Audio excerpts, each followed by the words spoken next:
જય શ્રી રામ, જય હનુમાન।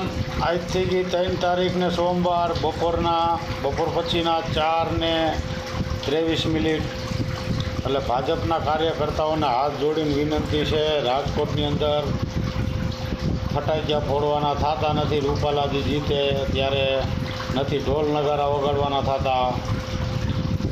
એટલું યાદ રાખજો મિત્રો। આપણે જે દુર્ઘટના બની છે રાજકોટની અંદર એ આપણે મૌન થકી પાડવાનું છે, બરાબર છે। નો ફટાકિયા, નો ઢોલ નગારા, શાંતિપૂર્વક। જય શ્રી રામ।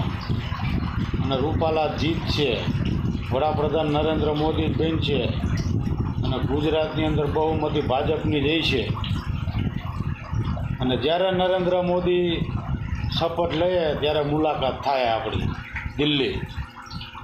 એટલા જ માટે હાથ જોડીને રાજકોટના કાર્યકર્તાઓને